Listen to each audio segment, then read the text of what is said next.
We also have Abhishek Kapoor, the CEO at Puravankara, joining us to talk to us about their numbers because the stock is definitely excited, up in double digits. Abhishek, hi, thank you so much for making time and speaking with us. Well, it's the second straight quarter that you've managed to report, pre-sales of around 1,000 crore rupees, and this is despite Q1 being seasonally weak. Is that the demand momentum which is so strong, and is it likely to improve as we, move into FY24 further? Anisha, thank you for having me on the show. And you're right. I think it's a clear indication of what the brand is capable of delivering. In fact, we have only added one launch in this quarter, and we have achieved this kind of number, which is about 1,126 crores. And this is 119% over the last year's same quarter number, which was about 513 crores. And you're right, typically Q1 is a weaker quarter for most of the players. But what it shows is the kind of volume that the brand is able to move, both in terms of value and square footage. So if you look at it for the first time, you're right, we have done a sequential growth between Q4 and Q1, while on a year-on-year basis, of course, the number has multiplied more than 2x. No, Abhishek, that point is taken, but you talked about, how there was just one launch in the quarter gone by. Going forward, what's the launch pipeline looking like for the rest of the year? And does that mean that there could be an annual run rate of 5,000 on the top line? Okay, so I'll answer the first question. The first question is on the new launches. So that's about total of 14 million square foot. And of that, we have only taken about 700 odd thousand square foot to the market this quarter. We have out of 12 only one launch which is done, so 11 launches to come in the year, therefore, and which is totaling to about 14 million, as I mentioned. So if you look at the numbers as they go along, we don't give forecast or we don't give guidance, but I'm quite certain that the numbers will be fantastic. Last year we did about 6 million of launches. This year it's twice the amount. And as I mentioned earlier, most of the launches came in the Q4.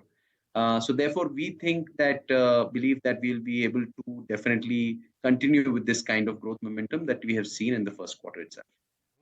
Abhishek, how are inquiries actually happening? Pre-sales is one bit, but before that too, the inquiry momentum is a kind of a lead indicator as well. And also talk to us about inquiries and response to the Chennai project, which you have done in this quarter. How much potential does it hold?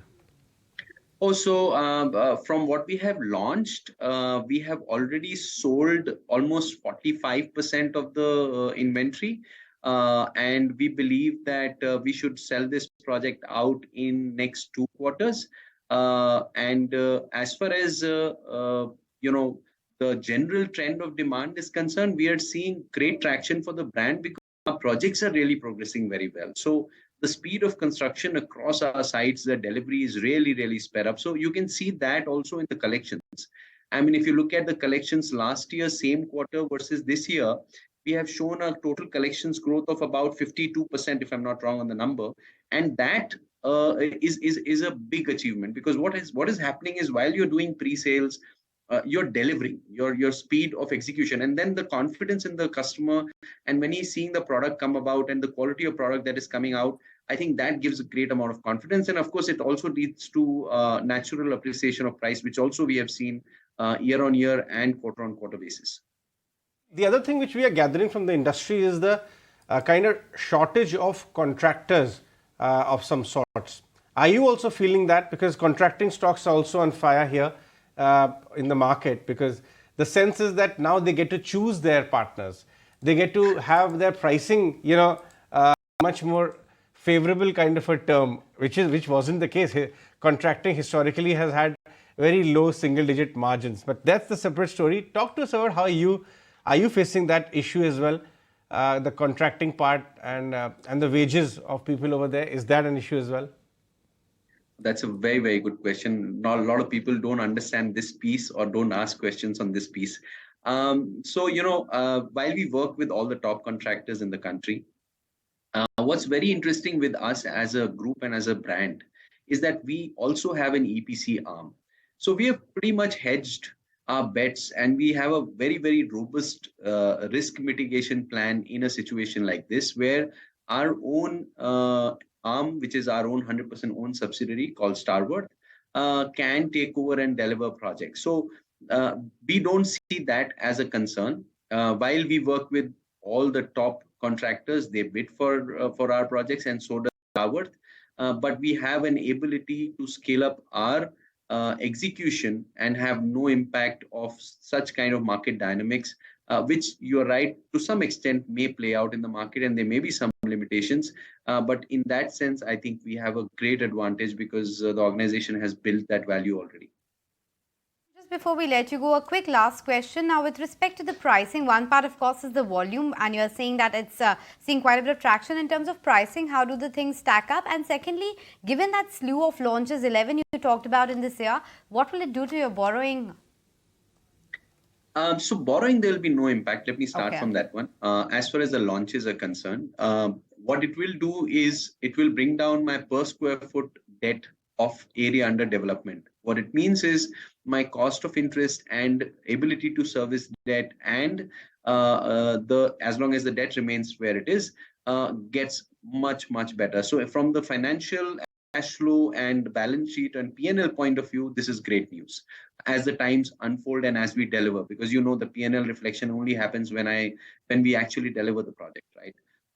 So on the debt piece, I think it's only positive and great news. Of course, new acquisitions that can result into some incremental debt.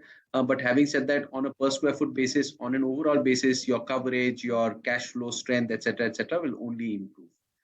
So as far as debt is concerned, I think we are very, very confident and very comfortable with where we are. In fact, we've held on to the current levels for a long period of time.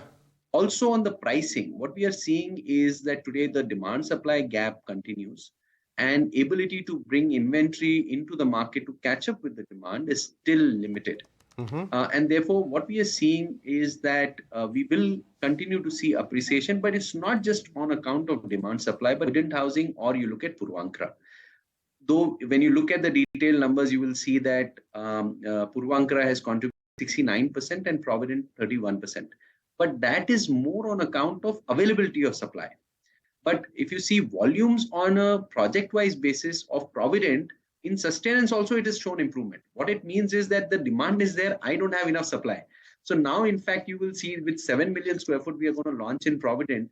This year you will see significant contribution coming in from Provident as well, other than Purva Land and Puravankara. So, it's more a supply limitation than really a demand question. I mean, those days I think are for now not there. Fingers crossed on that one, and on that optimistic